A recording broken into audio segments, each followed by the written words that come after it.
அஸ்ஸலாமு அலைக்கும். என் மனம் பாரமாக இருக்கிறது. ஒரு பக்கம் புனிதமான ரமலான் மாதம், மறுபக்கம் ஒரு மாபெரும் தலைவரின் இழப்பு. ஈரான் நாட்டு மக்களே, நீங்கள் தனிமையில் இல்லை. இந்தியாவில் இருக்கும் உங்கள் சகோதரர்களாகிய நாங்களும் உங்கள் துயரத்தில் பங்கெடுக்கிறோம். 86 வயதிலும் தன் நாட்டு மக்களுக்காக, தன் மண்ணின் இறையாண்மைக்காக ஒரு சிங்கத்தைப் போல வாழ்ந்து மறைந்து ஷகித்தாகிவிட்டார்.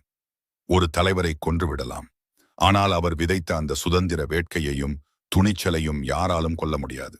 அவர் உடல் மறைந்தாலும் அவர் காட்டிய வழி உங்கள் இதயங்களில் வாழும். அதிகார ஆசைக்காகவும் நிலத்தை அபகரிக்கவும் அப்பாவி மக்களின் உயிர்களை பறிப்பது எந்த வகையிலும் மனிதாபிமானமாகாது. பிஞ்சு குழந்தைகள் என்ன பாவம் செய்தார்கள்? இந்த ரமலான் மாதத்தில் கூட இரக்கமில்லாமல் செயல்படும் அந்த சக்திகளுக்கு காலம் பதில் சொல்லும். உலகம் நிலையற்றது. இன்று அதிகாரத்தில் இருப்பவர்கள் நாளை மண்ணோடு மண்ணாவார்கள். ஆனால் நீதி என்றும் சாவதில்லை. ஈரான் மக்களே, பயப்படாதீர்கள். உங்கள் நாடு உங்கள் கையை விட்டு போகாது. உங்கள் ஒற்றுமைதான் உங்கள் பலம். நீங்கள் காட்டும் உறுதிதான் அந்த அநீதிக்கு எதிரான மிகப்பெரிய ஆயுதம். மதம், ஜாதி கடந்து மனிதாபிமானம் கொண்ட அனைவரும் உங்கள் பக்கம் நிற்கிறோம். இறைவன் அல்லாஹ் உங்களுக்கு இந்த இக்கட்டான சூழலில் இருந்து மீண்டு வர பொறுமையையும் வலிமையையும் தருவான்.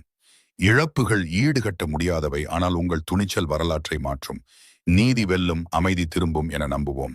இந்த வீடியோவை ஈரான் மக்களுக்கான ஒரு ஆதரவு குரலாக பகிருங்கள்.